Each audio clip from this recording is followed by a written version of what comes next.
Hola, ¿qué tal? Bienvenidos nuevamente. Yo soy la licenciada en psicología, Yanely Naomi Cruz Gutiérrez. Ya he compartido material de manera previa con ustedes. En esta ocasión vamos a revisar la materia de psicodinámica de grupos y bueno, pues vamos a dar inicio, ¿sale? En esta ocasión vamos a empezar con la aproximación a las nociones de dinámica grupal. ¿Sale? Bueno, pues la dinámica de grupo es un fenómeno que se produce en los grupos y que afecta la forma en que se llevan a cabo las tareas y responsabilidades. Se define como los patrones o tendencias que se desarrollan cuando las personas trabajan juntas en grupos. ¿Sí? La psicología de la dinámica de grupo establece que ciertos tipos de personas se convertirán en líderes, otros en trabajadores, etcétera, ¿no? Es decir, como los roles que cada uno de los integrantes de un grupo también van a desempeñar. ¿Sí? Además, existen ciertas relaciones e interacciones que se dan entre los miembros en determinadas circunstancias.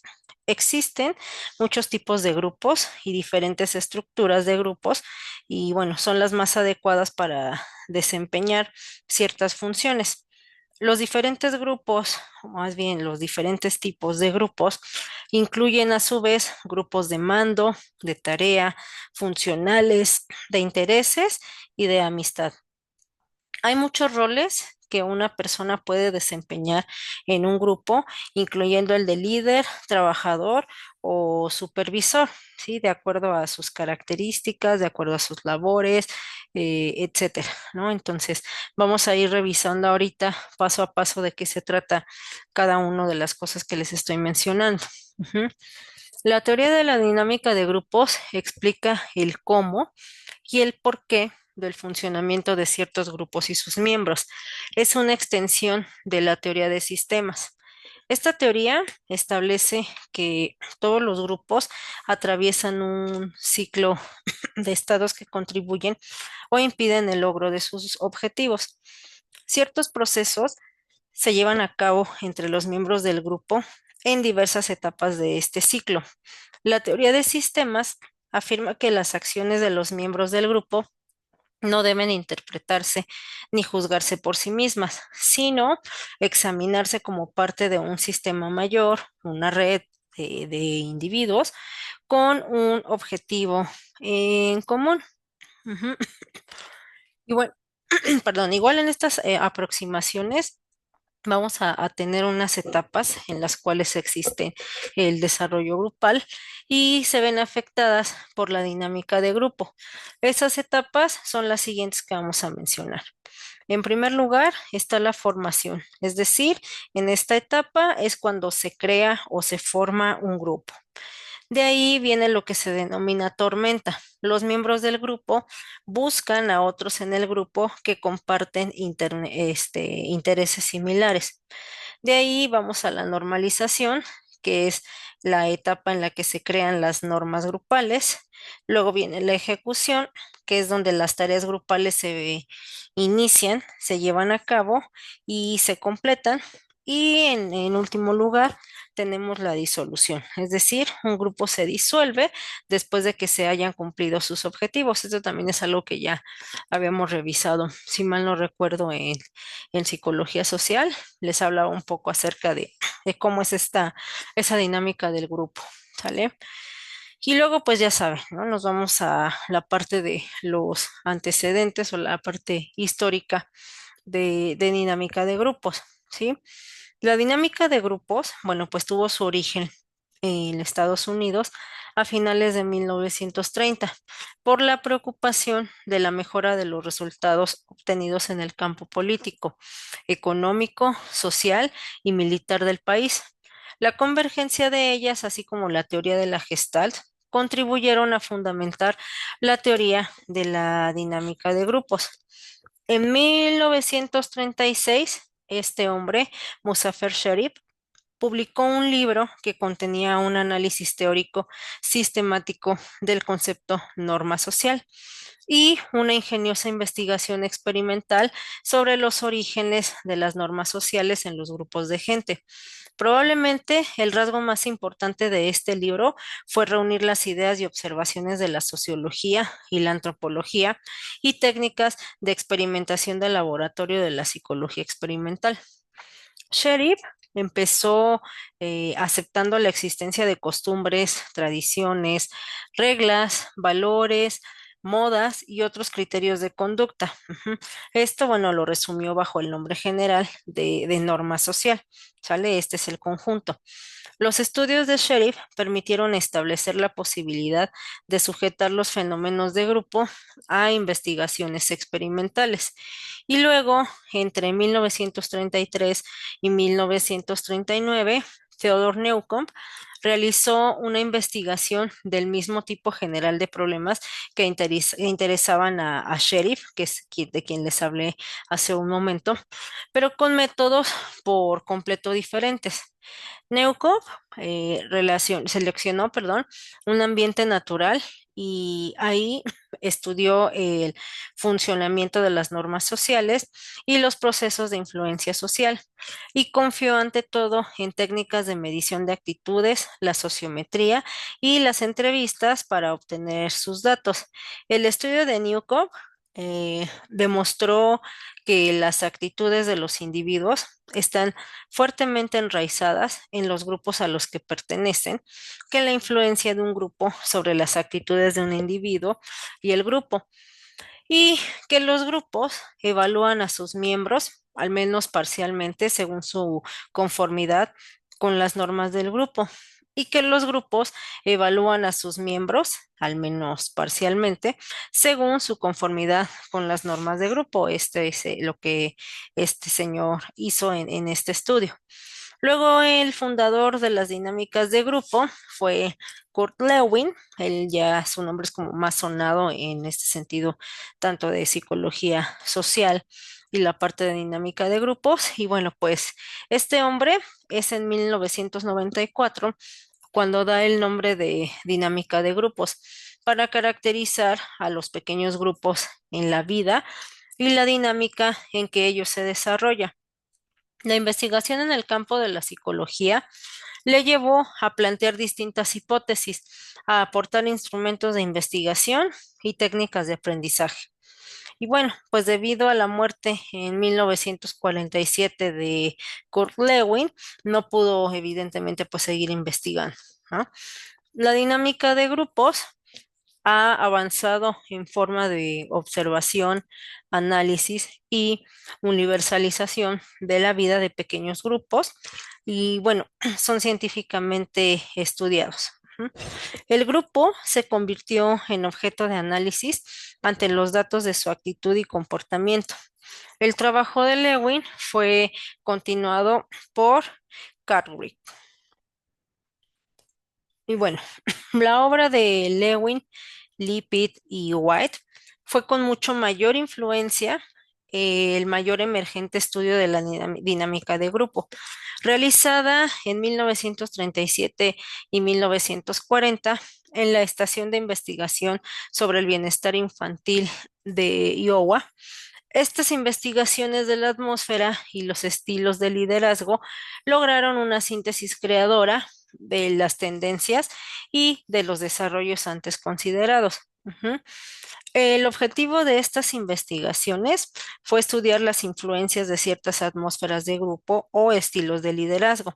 Esto, bueno, experimentalmente inducidos sobre los grupos como un todo y sobre los miembros individuales. Se investigaron tres tipos de liderazgo: el democrático, el autocrático y el laissez-faire, que significa dejar hacer. Se abrieron nuevas perspectivas como el de crear sistemas políticos en miniatura en el laboratorio y demostrar su poder para influir sobre la conducta y las relaciones sociales de la gente. Aclaró que los problemas prácticos del manejo de grupos podrían emplear los métodos experimentales y que los científicos sociales podían emplear los métodos científicos para resolver problemas de vital importancia para la sociedad, ¿sí? Ahora vamos a revisar, bueno, eso fue en cuanto a la historia y algo de antecedentes. Vamos a ver entonces cuáles son estos paradigmas en el estudio de la dinámica grupal. Existen diversos paradigmas en estos estudios de dinámica de grupos, los cuales ofrecen diferentes perspectivas sobre cómo se forman, funcionan y evolucionan los grupos. Algunos de los paradigmas más relevantes incluyen el paradigma del aprendizaje social, que se enfoca en cómo los individuos aprenden de la observación y la imitación de otros dentro del grupo.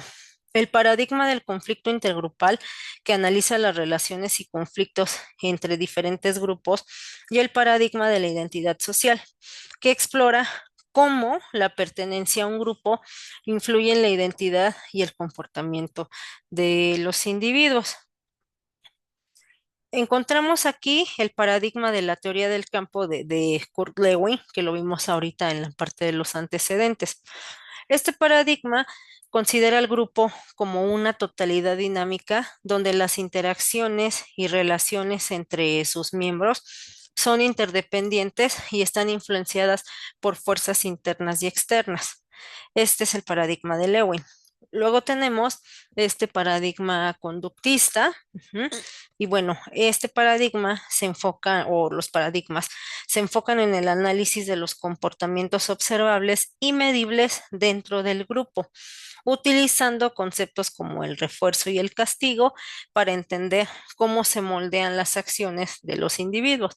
Recordando que, pues bueno, siempre que hablamos de conductismo, vamos a hablar de refuerzos, castigos, estímulos y respuestas. Están los paradigmas cognitivos. Estos paradigmas exploran los procesos mentales internos que influyen en la dinámica grupal, como la percepción, el pensamiento, la memoria y la toma de decisiones. Están también los paradigmas humanistas. Destacan la importancia de la experiencia subjetiva. Ujú. Las emociones y la autoexploración en el contexto grupal, buscando fomentar el crecimiento personal y la autorrealización de los miembros del grupo, ¿sí? Como igual toda esta parte humanista, habla de autorrealización. Luego vienen los paradigmas sistémicos. Consideran al grupo como un sistema abierto y complejo, donde los diferentes elementos, es decir, los miembros, roles, normas, etcétera, como todos estos interactúan entre sí y con el entorno, influenciando la dinámica del grupo en su conjunto. Esos son los paradigmas. En cuanto a los elementos y estructura de la dinámica grupal.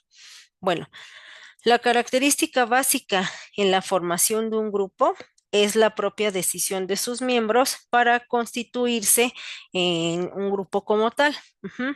Los elementos estructurales de un grupo son los siguientes: los objetivos, la cohesión, las normas y la comunicación. Los objetivos son los móviles o motores que permitirán que el grupo vaya caminando hacia el cambio deseado. Por lo general, se tiene un objetivo general y varios específicos o particulares, ¿sale? Podemos distinguir aquellos objetivos ligados a las tareas que son más explícitos y aquellos objetivos ligados al mantenimiento del grupo que son más inconscientes. La dialéctica que se establece entre el éxito o fracaso en la consecución de los objetivos es la que hace que el grupo se vaya autorregulando.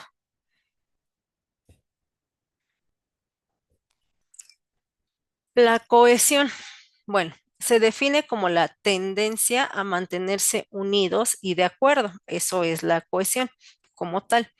Los factores que favorecen la cohesión son los siguientes. En primer lugar, tenemos la existencia de objetivos motivadores claros, concretos y evaluables elegidos por los participantes con flexibilidad para reformularlos, la satisfacción que se produce con sus logros. En segundo lugar, está la comunicación auténtica entre los miembros del grupo, dentro de un ambiente psicológico que favorezca la satisfacción de algunas necesidades básicas afectivas, expresar sentimientos y pensamientos, etcétera, ¿no? Ser considerados, como valiosos, sentirse aceptados y comprendidos, ¿no? Es un elemento clave también en la cohesión de un grupo, esta comunicación. Luego tenemos la colaboración entre los miembros, ¿sí? Es decir, el respeto entre sí, el cumplimiento de roles, responsabilidades y tareas. Evidentemente, sin un objetivo no hay una comunicación, por ende no podría haber una colaboración. ¿Mm? Y tenemos también el prestigio del grupo. Esto, bueno, pues es conseguido con los éxitos y lleva al grupo a la adquisición de una identidad propia. Ujú. Ahora, referente a las normas. Bueno, pues estos son acuerdos explícitos entre los miembros del grupo sobre qué comportamientos deben o no poner en práctica. Y bueno, vienen a ser reglas de conducta. Ayuda a cada uno o cada una a percibir lo que está bien o lo que está mal, evidentemente dentro del marco de grupal, ¿no? Estas normas no son fijas, se replantean según las necesidades del propio grupo y vienen motivadas por los siguientes factores. Primero, por el deseo de mantener la estabilidad del grupo. Segundo, por la rentabilidad de acciones. Tercero, por la parte de aprovechar el tiempo del trabajo grupal. Y por último, por regular el comportamiento de los miembros o integrantes del grupo. Ujú. Antes de la transgresión de normas, puede suceder que el grupo reaccione y supere el conflicto con flexibilidad, o que el grupo reaccione expulsando al transgresor, o ya en su defecto, pues que el grupo se desintegre, dado que no pudo haber una resolución del conflicto referente a la transgresión de normas. ¿Ok? Luego, cuando hablamos de la comunicación, en este sentido, el psicólogo debe facilitar la comunicación entre los miembros del grupo, debiendo ser clara, funcional y permanente. La calidad de la comunicación está en relación directa con el tamaño del grupo, ujú. Es decir, el número de miembros, tiempo de intervención, la comunicación en intimidad y la cohesión. Esa es la manera en la que se lleva a cabo la comunicación. Ujú. Hay unos principios básicos que rigen toda comunicación y bueno, pues son los siguientes y que ser conscientes de ello evidentemente nos facilitaría todo, ¿no? ¿Y cuáles serían? Primero, pues salir de su torre de marfil, es decir, el tener esta capacidad de poder entablar un diálogo, ujú. Tener algo que decir, aceptar que el más importante, aceptar que el más importante sea el que recibe. Mensaje difícil es posible convertirlo en accesible, que cada comunicación es única, implicarse, tener objetividad y, por supuesto, provocar reciprocidad. No obstante, es conveniente reconocer y conocer aquellas barreras que dificultan la comunicación entre los miembros de un grupo, como las diferencias entre las personas, los juicios de valor sobre las personas, el repliegue sobre uno mismo, ser refractario del cambio, no estar disponible a los otros participantes, no sincronizar el ritmo de palabras a la rapidez de escucha, tener un lenguaje inadaptado a los participantes. Las estrategias que permiten superar los obstáculos de la comunicación. Bueno, tenemos en primer lugar, en un grupo, cada uno depende de los demás. Segundo, en cada problema no es más que un punto de vista personal. Tres, mi punto de vista no es necesariamente exacto. Y cuatro, esto exige que nos conozcamos bien a nosotros mismos. Y por último, crear una atmósfera de comprensión. Estas cinco estrategias son lo que, como aquí se menciona, permiten superar los obstáculos de la comunicación porque evidentemente abre este canal de comunicación y no es algo que se mantenga cerrado o estático en este sentido.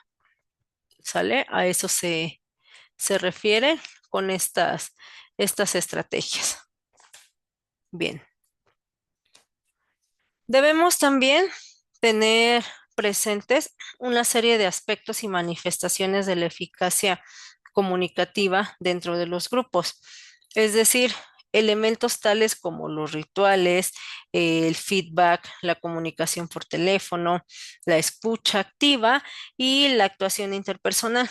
Evidentemente, cuando hablamos de rituales, no nos referimos a esta parte esotérica, velas, etcétera, ¿no? Digo, a lo mejor algunos pueden llegar a imaginar esta parte, no, pero recordemos que un ritual son desde esta perspectiva o en una perspectiva quizá más general en este sentido, son acciones que se realizan de manera repetitiva, ¿no? Quizá formación de hábitos dentro de un grupo, ¿sí? A eso se refiere con esta parte de rituales, ¿sale? Ah, miren, aquí vamos a ver más sobre esto. Los rituales son marcos de encuadre. Acuérdense que el encuadre son como la parte de colocar las reglas que sirven de facilitadores dando modelos y pautas de conducta. Son los que se aprenden durante los procesos de socialización y se pueden definir como un conjunto de conductas prefijadas que tienen un amplio componente comunicativo y están destinadas a alcanzar objetivos que también existen de forma permanente. Por ejemplo, el nacimiento y el duelo. Ujú. Debemos distinguirlos de la rutina, en que el ritual tiene un significado, se conserva el conocimiento del objetivo que los guía, se sabe de dónde proviene y para qué sirve. En cambio, la rutina pierde este conocimiento y por tanto el sentido y objetivo de por qué se hace.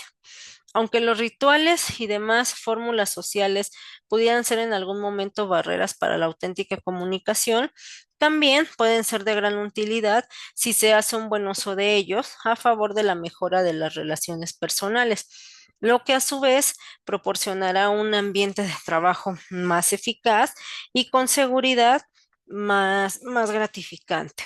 ¿Ok? Referirnos al feedback en el interior de un grupo es afirmar que la completa comunicación se produce cuando hay retroalimentación entre sus miembros. El desarrollo de la retroalimentación del mensaje, tanto en su forma como en su contenido, se lleva a la práctica aplicando la técnica citada, que consiste simplemente en pedir más información al interlocutor sobre lo que ha dicho, pero no en forma de pregunta simple, sino volviéndole a decir con otras palabras lo que previamente ha dicho, es decir, como si estuviéramos parafraseando o lo que el que mandó el interlocutor dijo. Ujú.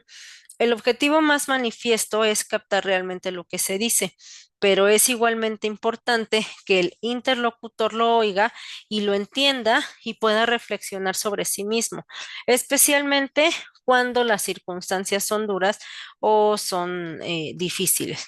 Ujú. Esta técnica, bueno, pues se suele utilizar en otros tipos de relación interpersonal y tiene un triple objetivo desde la perspectiva del que lo reformula. Por ejemplo, en primer lugar, quiere hacer hincapié en lo que dijo el otro, pero sin evaluarlo ni calificarlo de ninguna manera, solo subrayándolo o reconociéndolo. Otra forma es, quiere que el otro se dé cuenta de lo que ha dicho y al verlo en otras palabras, es decir, con otra forma, reflexione sobre ello y lo confirme, lo amplíe, lo detalle o bien lo niegue, lo reforme y lo matice, ¿no? Si es que se está dando como otra interpretación en este sentido. Quiere conocer también realmente todo lo que significa eso que el otro dijo y cuál es su alcance dentro de la relación comunicativa que tiene establecida. Repetir al interlocutor con preguntas lo que él mismo ha dicho puede parecer una técnica sencilla, pero en realidad no lo es. Es tanto a menos que se haga cuidadosamente y conociendo estas tres reglas que son bastante importantes. La primera, alude a la manera de reformular. Se ha de empezar con una frase introductoria que indique que la propiedad de lo que vamos a decir no es nuestra, sino del interlocutor. La segunda regla se refiere a que los contenidos verbales de la reformulación deben tener un tono neutro, descriptivo, lineal y no pueden llevar ningún mensaje latente de tipo interrogatorio policial, ¿no? Ni acusatorio, ni que implique evaluación o agresión al otro, porque en este caso, bueno, pues le produciría una sensación de malestar y una sensación de malestar excesiva y también, pues en este caso podría bloquearse la interacción, debiéndose cuidar el marco no verbal y recordando que esto es para mejorar precisamente la comunicación entre el grupo, ¿no? Y bueno, la tercera regla apunta de la forma que se ha de dar la parte importante del mensaje, lo que el otro dijo. La técnica se llama reformular, precisamente porque es eso, usar otra forma para el mismo contenido y no es repetir. Lo importante es que el mensaje sea el mismo, pero expresado con otras palabras para conducir al interlocutor a un ejercicio de reconocimiento de lo que dijo y de comprensión de sí mismo y de su situación. Pero es que además del esfuerzo de reformular, es para quien lo hace un magnífico ejercicio de comprensión y de apertura a sus interlocutores. Y por eso, cuando se pone en práctica y se comprueba que da tan buenos resultados, el que la usa suele convertir en una herramienta privilegiada en su actividad profesional, ¿no? Es decir, una vez que se dominan entonces estas tres reglas, es pues bastante funcional en el hacer profesional. ¿Sale?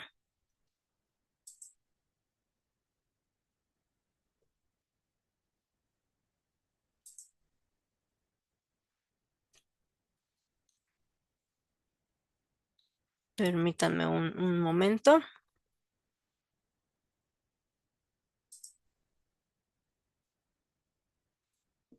Ahora sí.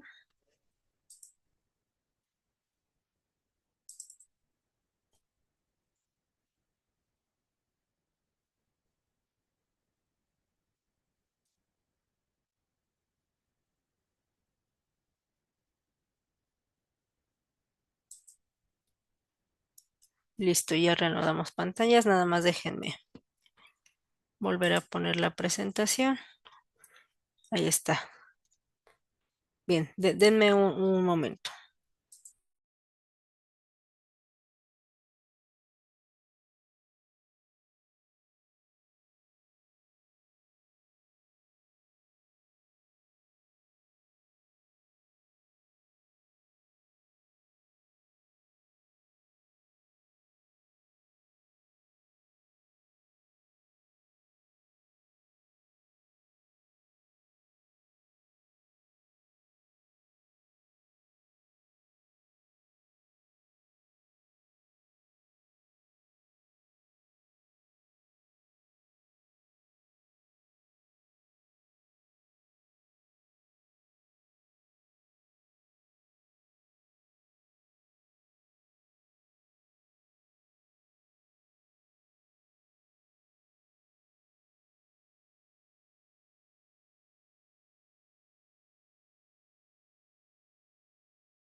Listo, disculpen. Bien, entonces vamos a continuar con esta parte. Nos quedamos bueno, ahorita estábamos revisando las reglas que se pueden convertir en una herramienta principal o muy privilegiada en este hacer cuando se dominan estos tres puntos. La puesta en práctica de la escucha activa será otro de los elementos que nos ayude a valorar la eficacia de la comunicación en el grupo, así como la actuación interpersonal que viene caracterizada por los siguientes rasgos. El primero, la intencionalidad, que es aquello que mueve al emisor y al receptor ponerse en contacto, y la otra, la competencia o habilidad, que es la posibilidad de poder elaborar y hacer llegar los mensajes, ajá, precisamente tal como está previsto en las interacciones. Ujú. Y motivaciones, que se refiere sobre todo a la capacidad de manejar los lenguajes, signos y símbolos con los que se pueden expresar los contenidos a intercambiar. Ujú. Y bueno, la dinámica de grupos forma un papel crucial en los procesos psicosociales, facilitando la adaptación social, el desarrollo de habilidades, la mejora de comunicación y la cohesión grupal. A través precisamente de técnicas se fomentará la interacción, la colaboración y la resolución de problemas, impactando positivamente en el bienestar individual y colectivo. ¿Sale? Las funciones principales de la dinámica de grupos en los procesos psicosociales es lo siguiente. En primer lugar, pues facilita la adaptación social. Las dinámicas de grupo eh, ayudan a las personas a integrarse en nuevos entornos sociales como escuelas, trabajos o comunidades, promoviendo la aceptación y el sentido de pertenencia. Ujú. Otra también es desarrolla habilidades sociales y emocionales. Esto, bueno, a través de la interacción se promueve la empatía, la escucha activa, la comunicación asertiva y la gestión de conflictos, habilidades esenciales para las relaciones interpersonales y, por supuesto, pues el trabajo en equipo. También mejora la comunicación. Las técnicas de dinámica de grupos fomentan la expresión clara y efectiva de ideas, la comunicación abierta y la retroalimentación constructiva. Y también fomenta la cohesión grupal. Es decir, al trabajar juntos hacia un objetivo común, se fortalece la unión entre los miembros del grupo, creando un ambiente de confianza y de apoyo mutuo. Ujú. En esta función también de la dinámica de grupos en los procesos psicosociales, promueve la resolución de problemas. Es decir, las dinámicas grupales ofrecen un espacio para analizar situaciones, generar soluciones creativas y tomar decisiones colectivas de manera más efectiva. También favorece el aprendizaje. Esto es, la experiencia compartida en las dinámicas de grupo facilita la adquisición de nuevos conocimientos, la comprensión de diferentes perspectivas y el desarrollo de habilidades cognitivas. Aumenta la motivación y el compromiso. La participación activa en las dinámicas grupales puede generar un mayor sentido de pertenencia y compromiso con los objetivos del grupo, lo que se traduce en un mejor desempeño y, por supuesto, en los resultados. ¿Sale? Y bueno, ahora vamos a pasar al siguiente tema, que es la psicología y dinámica de grupos como tal. ¿Sale? En primer lugar, tenemos el nivel de intervención social, perdón, nivel de intervención psicosocial y esta dinámica de grupos. Vamos a ver de qué se trata. ¿sí? La intervención psicosocial y la dinámica de grupos son enfoques complementarios que buscan mejorar el bienestar individual y colectivo. La intervención psicosocial se refiere a acciones dirigidas a individuos o grupos para abordar problemas psicológicos y sociales, mientras que la dinámica de grupos se centra en el estudio de las relaciones y proceso dentro de los grupos. Ambas disciplinas pueden integrarse para potenciar los efectos de la intervención, especialmente en contextos grupales. Ujú. La intervención psicosocial puede beneficiarse de la dinámica de grupos para crear intervenciones más efectivas, adaptadas a las necesidades específicas de cada grupo, evidentemente. La dinámica de grupos puede ser una herramienta valiosa en la intervención psicosocial para promover la cohesión grupal, el apoyo mutuo y el cambio de actitudes. La intervención psicosocial, vamos a ver que es una disciplina que busca comprender, predecir y cambiar la conducta social de las personas, así como modificar aspectos negativos de su entorno para mejorar su calidad de vida. ¿Cuáles son estos niveles de intervención? La prevención, intervención temprana y rehabilitación. La prevención, pues, como su nombre lo menciona, se enfoca de reducir la probabilidad de problemas psicosociales actuando sobre factores de riesgo. Esa es la prevención. La intervención temprana se aplica cuando el problema ha surgido ya, buscando evitar su desarrollo o cronicidad, perdón. Y tenemos la rehabilitación. Esta parte pues se dirige a las personas que han experimentado problemas psicosociales, buscando su recuperación y por supuesto la integración a la sociedad o al grupo. Ujú.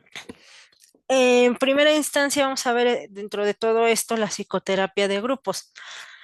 La terapia de grupo, ujú, es, dicho de manera resumida, el tipo de psicoterapia que se caracteriza por tener a varios pacientes en sus sesiones y que tiene como objetivo mejorar la calidad de vida de cada uno de ellos como seres individuales y no necesariamente mejorar la relación que hay entre ellos. Es decir, que la terapia de grupo no es lo mismo que la terapia familiar ni que la terapia de pareja.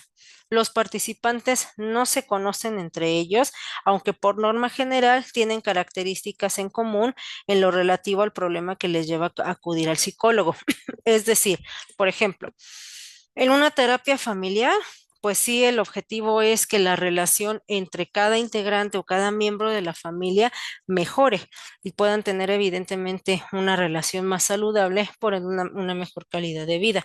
De igual manera en una pareja, ¿no? Si bien los objetivos de las terapias de pareja puede ser para que la pareja pueda reconstruirse, encontrarse y continuar con la relación de la manera más sana, o para que aprendan cómo separarse.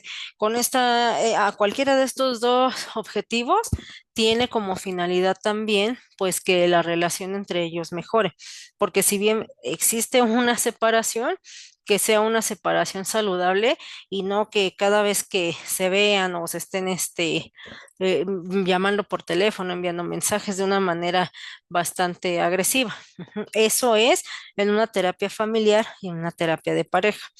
En una terapia de grupo, ahí sí no. Ujú. Los participantes tienen un problema en común. Por ejemplo, un grupo de psicoterapia grupal podría ser que tengan en común violencia familiar, ujú, violencia de género, adicciones, anorexia, bulimia, ujú, alguna conducta autolesiva. Ese sería el tema principal. Sin embargo, no es de manera obligatoria o no es un objetivo que entre todos los integrantes del grupo exista una buena relación, porque aunque es una problemática en común, cada uno tiene un objetivo personal que lo vamos a llevar a un objetivo general en una psicoterapia de grupo.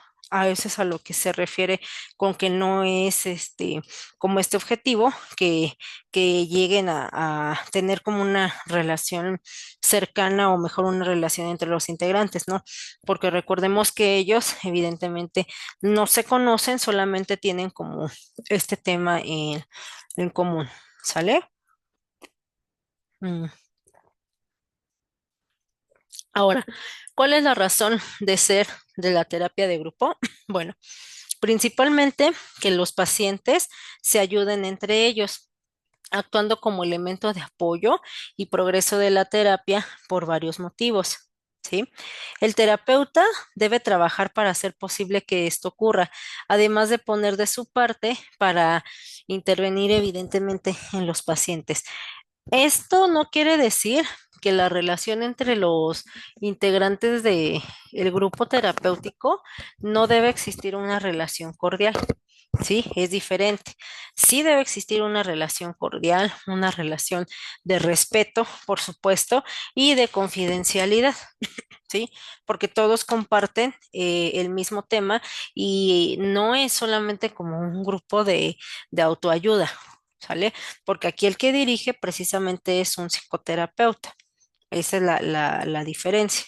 Ujú.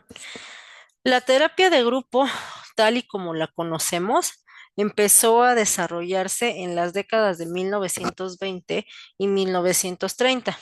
En los años 20 del siglo pasado, Pratt aplicó intervenciones grupales pioneras para el manejo de la tuberculosis, mientras que Lascelles lo hizo con pacientes de esquizofrenia. Ujú. Y bueno, el psicoanálisis, que gozaba de gran popularidad en la primera mitad del siglo XX, tuvo una gran influencia en la terapia de grupo temprana. Wender transfirió las ideas de Sigmund Freud sobre el funcionamiento familiar a los grupos terapéuticos, mientras que Schiller adoptó como metodología el análisis de los sueños y de la transferencia. ¿Sale? El psicodrama de Moreno fue una de las primeras terapias de grupo en adquirir cierta relevancia. Mm, Moreno trabajaba las dinámicas de grupo mediante procedimientos dramáticos y centrados en la emoción y cercanos a la interpretación. En la misma época, en los años 30 y los 40, Red empezó a aplicar la terapia de grupo en niños y Slapson hizo lo propio con adolescentes. La terapia de grupo se popularizó en los Estados Unidos años después de la Segunda Guerra Mundial. Slapson fundó esta Asociación Americana de Psicoterapia de Grupo. Ujú. Y mientras que su rival Moreno creó la Sociedad Americana de Psicoterapia de Grupo. Ujú. Posteriormente, otras escuelas y autores influyeron notablemente en estas terapias, como la Gestalt, los neofreudianos, Ellis o Carl Rogers. A partir de los años 60, ujú, las distintas tradiciones se especializaron y desarrollaron. Se empezó a distinguir de forma clara entre las terapias centradas en el tratamiento de trastornos concretos y otras de más cercanas a lo que hoy conocemos como psicoeducación. Las terapias cognitivo-conductuales adquirieron gran relevancia en la vertiente más práctica de la terapia grupal. Así es como se fue dando esta psicoterapia de grupo. Ujú. Y bueno, ¿cuáles son los tipos de grupo dentro de esta psicoterapia? Bueno, hay muchos métodos, digo, modos distintos de clasificar los grupos terapéuticos. Nos centraremos en esta ocasión en algunas de las diferenciaciones más fundamentales, especialmente aquellos que se refieren a la composición y a la estructura del grupo. En número uno, psicoeducativos y centrados en el proceso. Estos grupos psicoeducativos tienen como objetivo aportar a sus miembros información y herramientas para manejar dificultades, ¿sí? Pueden centrarse en patologías, como sucede con los grupos psicoeducativos, para familiares de personas en psicosis o trastorno bipolar, o en temas determinados como la educación emocional para adolescentes. Por contra, los grupos centrados en el proceso, más cercanos a las tradiciones psicodinámicas y experienciales, perdón, se centran en la utilidad de la relación grupal en sí misma para promover la expresión emocional y el cambio psicológico en las personas que participan. En segundo lugar, o en el número dos, están estos grupos pequeños y grandes. Ujú.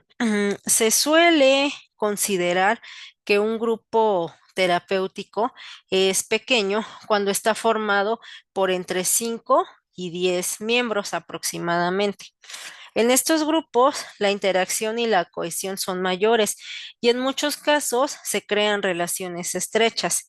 El tamaño ideal de los grupos es de entre 8 y 10 personas, ¿sí? Según los expertos, porque pues así hay una manera más nutritiva, por decirlo así, que para interactuar, y a la hora de las retroalimentaciones, pues tienen mayor... Pues no que no tengan importancia si son menores, ¿no? Pero evidentemente si el grupo oscila entre ese número de participantes, suele ser más nutritiva la participación de todos. ¿No? Los grupos más grandes son más productivos, pero tienden a facilitar en exceso la formación de subgrupos y la división de tareas. Además, los participantes de grupos grandes tienden a sentirse menos satisfechos que el de los grupos pequeños, ¿sí? Esto, pues, aparte, es como de una manera natural que fluye el grupo, porque pues evidentemente entre más grande es el grupo, se considera que menor atención eh, particular pudiera tener algún integrante, y precisamente por eso es que luego llegan a tener esos inconvenientes. Sin embargo, pues bueno, ya se les mencionó que lo menos o el menor número de integrantes sugerido es de 8. Si bien dicen que es de 5 a 10, lo recomendable sería entre 8 y 10 como mínimo. ¿Sale? Bien. Y bueno, en el número 3 tenemos a los grupos homogéneos y heterogéneos. La homogeneidad o heterogeneidad de un grupo pueden valorarse en función de un único criterio, como la presencia de una sola problemática o de varias, o bien a nivel general. Por ejemplo, los miembros de un grupo pueden variar en género, edad, nivel socioeconómico, etnia, etcétera. Los grupos homogéneos tienden a funcionar de forma más rápida, a generar más cohesión y a ser menos problemáticos. No obstante, la heterogeneidad, especialmente en trastornos o dificultades concretas, puede ser muy útil para presentar distintas alternativas o comportamiento. ¿Sale? En cuarto lugar, tenemos los grupos cerrados y abiertos. Ujú. En los grupos cerrados, las personas que están presentes en la creación del grupo lo están también cuando finaliza, mientras que en los grupos abiertos, los miembros varían en mayor medida, normalmente porque se mantienen activos durante más tiempo. Los grupos cerrados generan mayor cohesión, pero son más vulnerables a la salida de miembros. Los grupos abiertos se aplican, por ejemplo, en hospitales psiquiátricos y en asociaciones como Alcohólicos Anónimos. Ujú.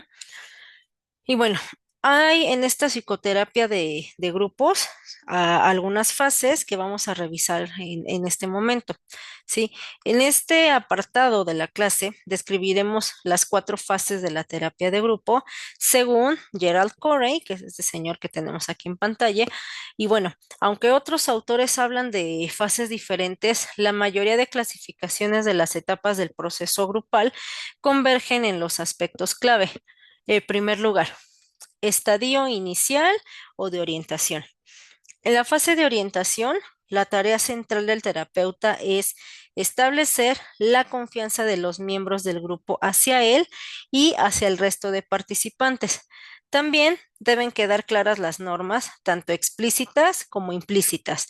Se produce frecuentemente un choque entre las necesidades de autonomía y las de pertenencia del grupo, ¿sí?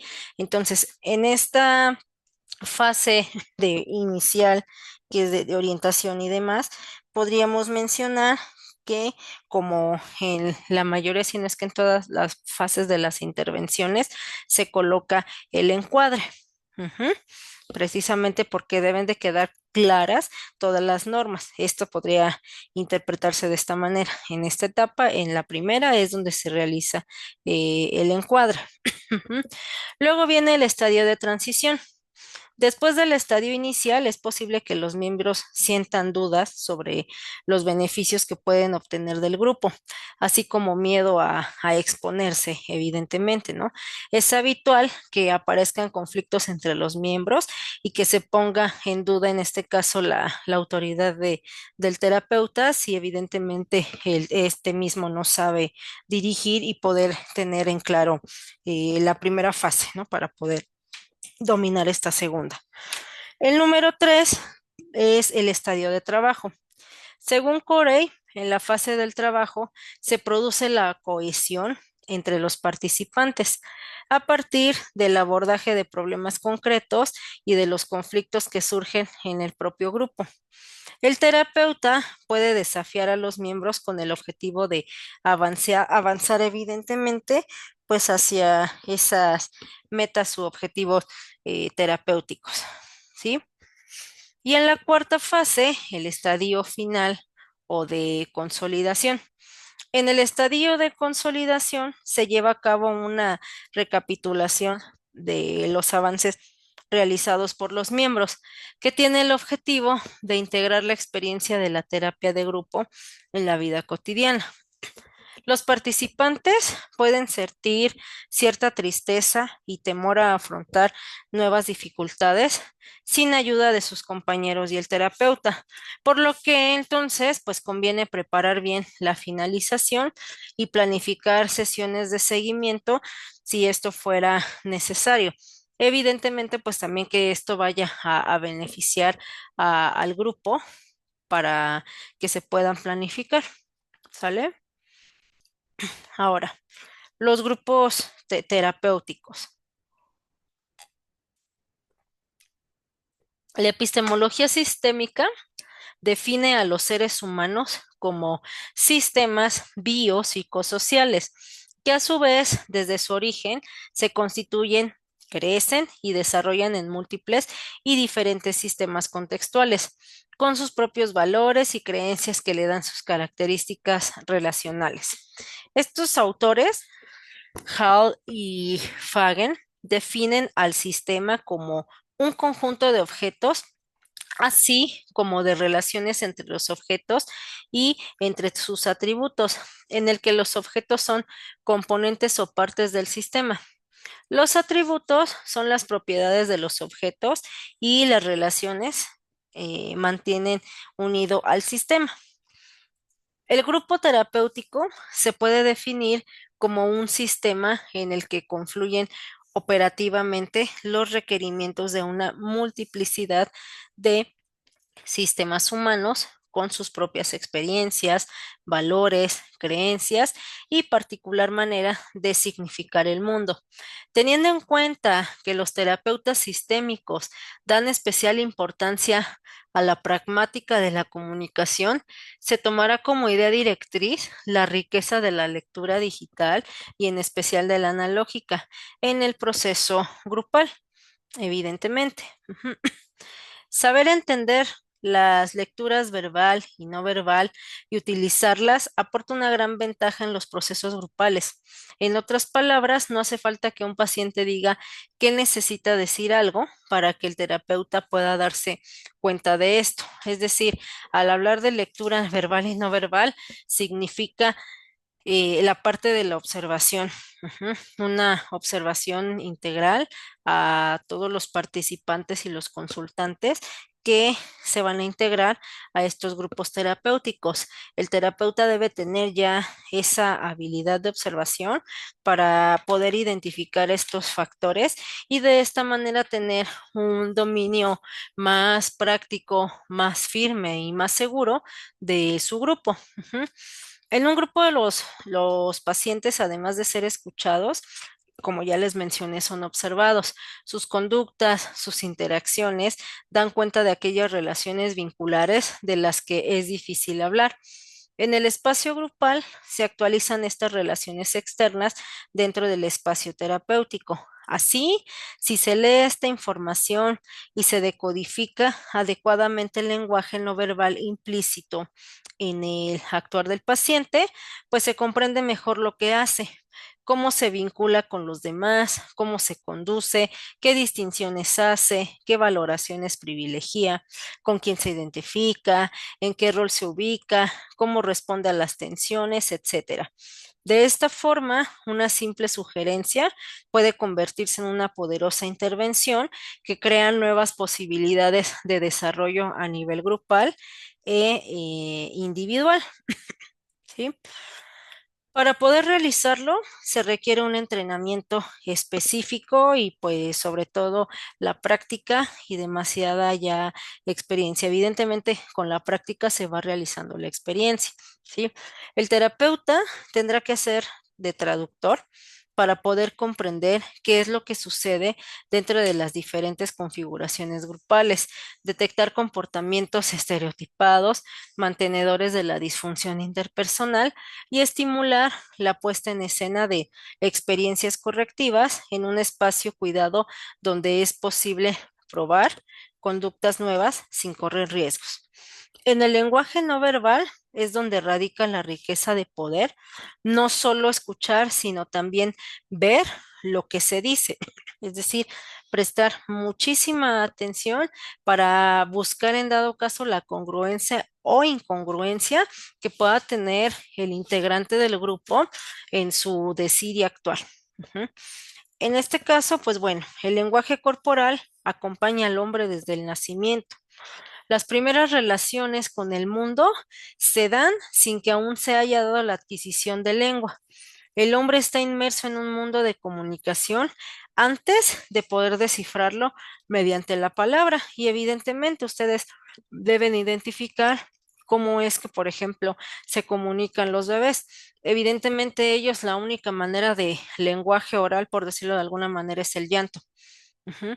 Pero aún así tienen gestos, movimientos, etcétera, que hacen que se pueda establecer un vínculo y una comunicación con ellos, ¿sale?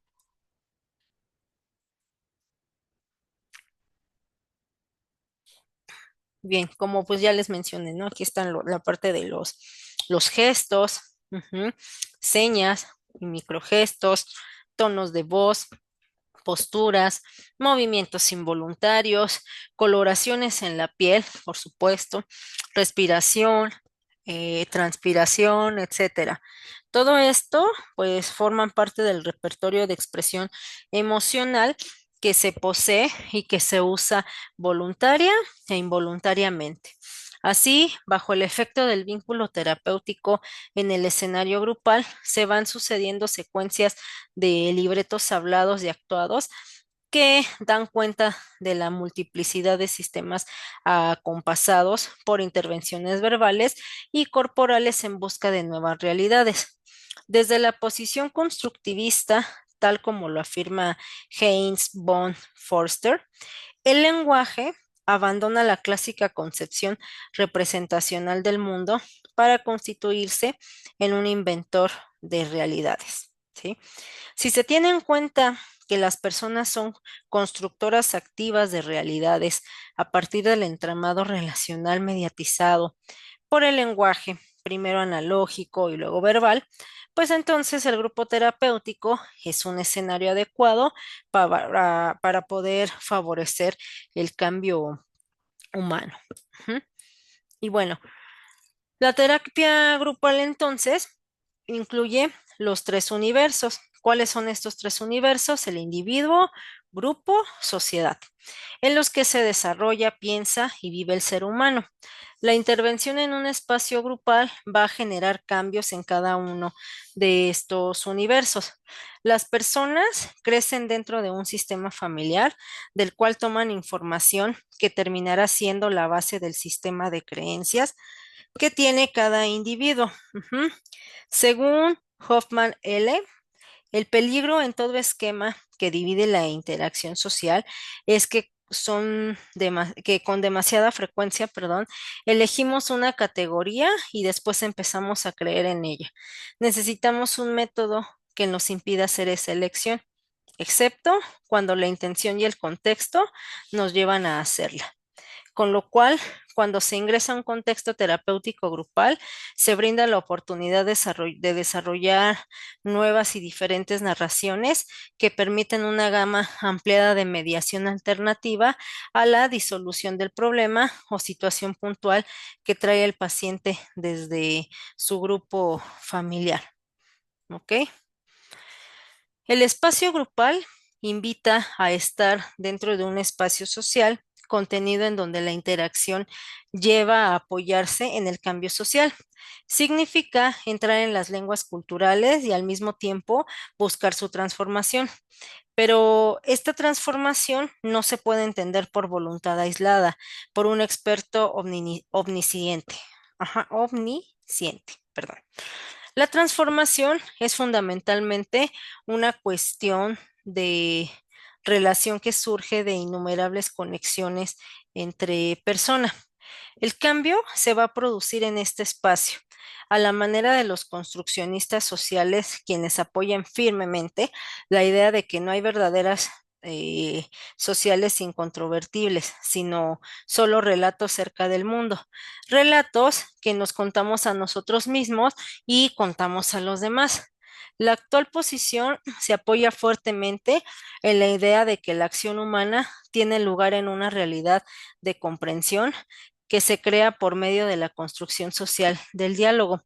Según esta perspectiva, la gente vive y entiende su vida a través de realidades narrativas construidas socialmente que dan sentido a su experiencia y de esta manera pues la organiza. Ujú. El espacio grupal terapéutico dará la apertura a ver, pensar y sentir una construcción social diferente a la conocida en el espacio familiar, ampliando la propia y creando, por supuesto, una nueva. Una manera de explicarlo es por medio del círculo hermenéutico de la interpretación-acción, que es el que tenemos aquí en pantalla, que pueden describirse así o de la siguiente manera.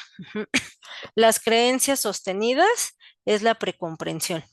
Ajá, esto quiere decir, las creencias sostenidas por los individuos construyen realidades y las realidades se mantienen a través de la interacción social, lo que a su vez confirmará las creencias que entonces se originan socialmente. Esta sería la parte de la precomprensión.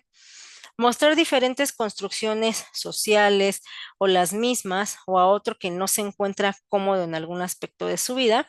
De esta manera le permite absorber, perdón, diferentes puntos de vista para adecuarse, recrearse o preguntarse cuál es la forma más adecuada para adaptarse a sí mismo en el ambiente. ¿Sale?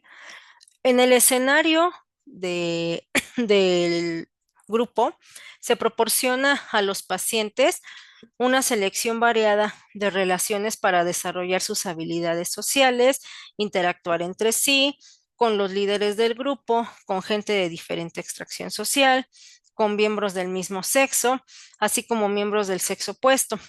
Los miembros deben aprender a ocuparse de sus gustos, aversiones, similitudes, diferencias, envidias, timidez, agresión, miedo, atracción y competitividad.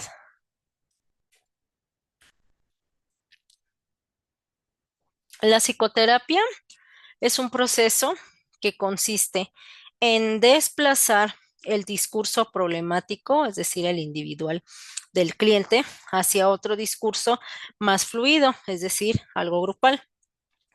y en hacer posible una gama más amplia de interacciones sociales. Este proceso se produce por medio de la interacción entre seres humanos y es por el canal de la comunicación, que es un proceso de relación en el que la información se construye socialmente. Eso es la psicoterapia. Los espacios sociales, como el espacio político o el espacio terapéutico grupal, presentan jerarquías que se verán por medio de las distinciones que puedan considerarse políticas en el sentido de que tienen poder sobre la persona que las hace, es decir, al desencadenar determinada disposición. Y también, secundariamente, sobre otras personas que se ven influidas por la primera sobre la base de las distinciones hechas. La nueva interacción social del individuo sería el resultado del cambio que se proporcionó en la terapia grupal. Este cambio individual generará un cambio en el grupo familiar y por ende un grupo en el sistema social. El peligro en todo esquema que divide la interacción social es que con demasiada frecuencia elegimos una categoría y después empezamos a creer en ella. Necesitamos un método que nos impide hacer esa elección, excepto cuando la intención y el contexto nos llevan a hacerla. Ujú. El grupo terapéutico como estructura dinámica en permanente modelación cambia en la medida en que los integrantes participan, comentan, discuten y crean la posibilidad de conocerse y fundamentalmente de poner una escena en su modo de conducirse. De esta manera, cada uno silenciosamente desarrolla un rol, un modo de ser en el grupo. Ajá, a eso se refiere. Los roles que se asignen o jueguen van a estar girando alrededor de los roles familiares de cada integrante. Estos roles tendrán más que ver con el afuera que con el adentro, con lo que cada uno de los participantes trae y sabe.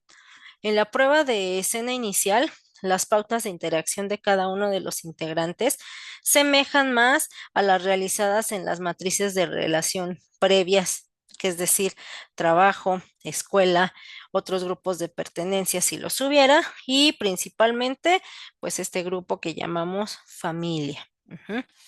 Será el proceso grupal por el medio de complejos mecanismos de asunción y adjudicación de roles el que poco a poco dará espacio para la aparición de nuevos roles, o quizá los mismos, pero más suavizados, flexibles y más asertivos. Es en lo cotidiano de las matrices donde aflora el sufrimiento del individuo que ejecuta día a día roles estereotipados, cada vez más alejados de los objetivos que lo mueven en la vida, más alejados de la salud mental. Así, este ser anquilosado en su rol va por la vida no solo poniendo en práctica este modo peculiar de comunicación, sino también adjudicando a los demás roles complementarios que terminan confirmando su conducta. ¿Sale? Puestos a pensar que la vida gregaria, perdón, es la excepción, ¿por qué no plantear que la propuesta de la terapia grupal es justamente enfocar al paciente en un contexto similar al de su cotidianeidad? Siguiendo esta línea, se postula a la terapia grupal como matriz de cambio, espacio de múltiples y entrecruzadas propuestas de roles entre los participantes. La coreografía representada por el grupo es constantemente revisada. Se va describiendo cómo son los lugares y los roles que tiene cada uno de los integrantes en su grupo familiar y los posibles isomorfismos que se establecen en el aquí y ahora del grupo.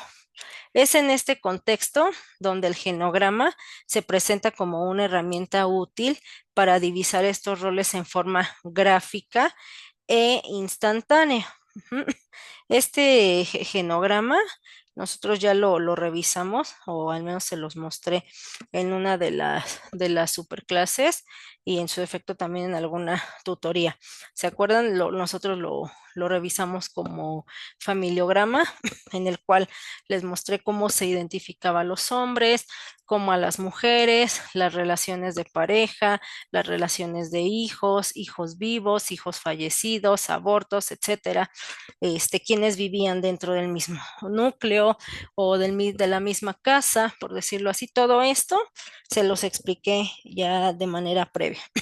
A eso se refiere con el genograma, y ustedes ya en algún momento se los expliqué en una superclase, como les dije, o en alguna tutoría, cómo es que se realizaba este genograma o familiograma.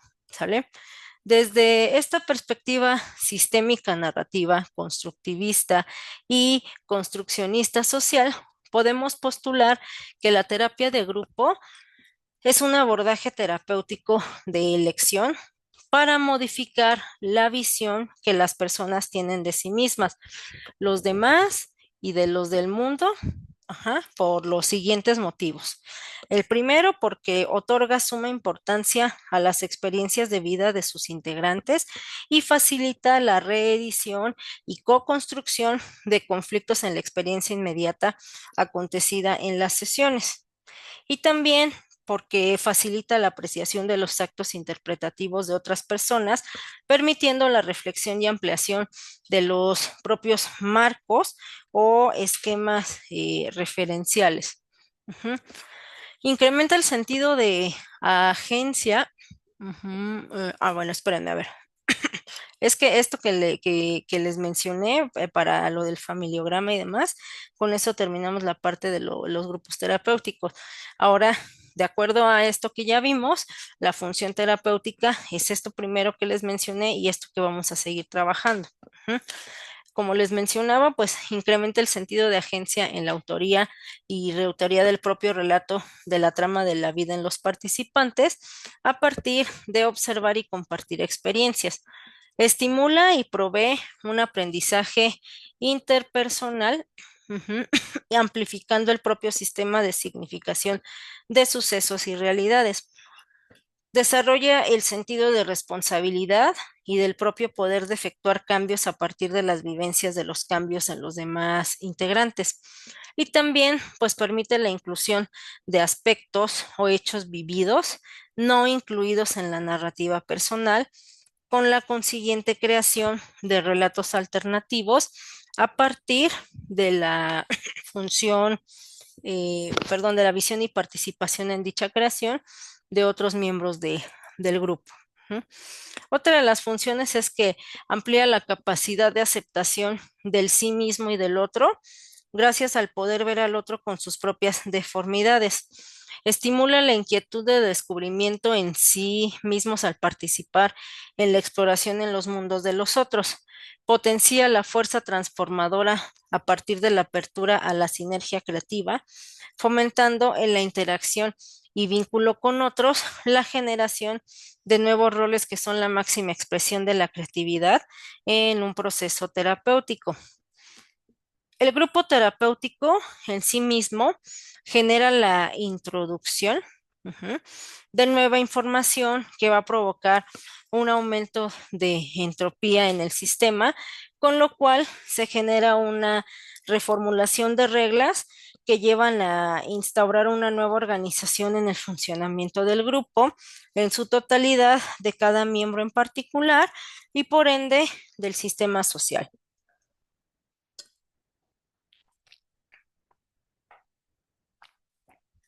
El grupo como orden social genera una retroalimentación positiva que va a invitar a una planificación estratégica con respecto a la acción futura. Esto redunda en cambios precisamente pues de orden superior. Ujú. Y bueno, referente al terapeuta. Pensar en el terapeuta de grupo es pensar en el sistema, lo que le acontece a la dupla terapéutica. Es parte de la dinámica grupal. El cómo entra en la cancha el terapeuta es decisivo en las sesiones de todo grupo que está conformado. El trabajo de los terapeutas grupales en estas primeras sesiones se abocará a generar el clima grupal y a fomentar la cohesión grupal, moldeando un estilo de trabajo terapéutico que se transmitirá por las acciones que lleven a cabo precisamente los terapeutas. Ujú. Para ello es importante pensar en las cualidades y también en las limitaciones del terapeuta. La magnitud del beneficio en psicoterapia está asociada más estrechamente con la identidad del terapeuta que con el tipo de psicoterapia que éste emplea. Este concepto es fundamental a la hora de armar una dupla terapéutica. Se configurará un código de trabajo explícito y otro implícito, que evidentemente no es menos importante. Estos dos, bueno, de sintonía entre terapeuta y coterapeuta. La elección del coterapeuta de grupos habla del cuidado que hay en tener antes de entrar a la escena grupal. Ujú. M. Mahoney menciona la importancia de compartir las preocupaciones con otros pares de profesionales. La dupla terapéutica lleva a supervisión las resonancias del trabajo con el grupo. Los pensamientos, emociones y conductas en la sesión son tan importantes que de no ser elaborados pueden inmiscuirse en la sesión, dificultando así la reelaboración de conflictos por parte del grupo. Ujú. Así está, por ejemplo, la terapia de pareja convencional, en la pareja, la psicóloga, terapia de pareja en coterapia, la pareja y los terapeutas, ¿no? Ella el terapeuta de él el terapeuta de ella, y ambos pueden eh, compartir opiniones, ¿sale? Un grupo experimentado llega a decir todo lo que los terapeutas están pensando hacia un paciente, gracias al entrenamiento que adquirieron en las primeras sesiones de grupo. Esto aligera la carga de intervención terapéutica y por el otro permite potenciar los niveles de asimilación que tendrá el paciente en cuestión al recibir el feedback desde ángulos disímiles. Se podría pensar en la analogía que tiene una dupla terapéutica con los aviones de caza, donde cuando uno de los pilotos va por delante atacando el objetivo, el compañero se queda en la retaguardia mirando y observando a lo que acontece alrededor para intervenir en caso de que sea necesario, provocando una sinergia con el grupo y un rescate de la trama grupal integral por tener foco y fondo al mismo tiempo, ¿sí? Por último, las habilidades sociales del terapeuta. Su modo de relacionarse interpersonalmente hará que el grupo personalice dicho estilo. Por ello, la importancia de tenerlo presente como obstáculo o posibilitador, de acuerdo al caso, y trabajarlo de manera muy explícita antes de emprender un grupo terapéutico. El trabajo de la dupla terapéutica deberá ser supervisado. La mirada y la intervención de la dupla terapéutica, a su vez, pueden ser enriquecidas por un equipo en cámara de Gesell, ujú, y por la función de cronista de un observador no participante. Acuérdense que la cámara de Gesell es en donde se encuentra el consultante o consultantes, el entrevistador, terapeuta, terapeutas, y está un, pues como un vidrio negro en el que ellos no ven hacia afuera, pero nosotros sí podemos ver hacia adentro. Esa es la cámara de Gesell. Y el observador no participante es solo aquel que está presente tal cual observador, sin emitir comentarios, sin tener participación alguna. ¿Sale? Por otro lado, la función de ser observador no participante actúa como entrenamiento para la formación de futuros terapeutas grupales, es decir, para que puedan ir aprendiendo también la técnica, para que puedan ir nutriéndose en este sentido. ¿Sale? Por hoy lo vamos a dejar aquí. Posteriormente continuamos con esta parte de dinámica grupal e intervención psicoterapéutica. Y pues bueno, hasta la siguiente sesión. ¿Vale? Gracias.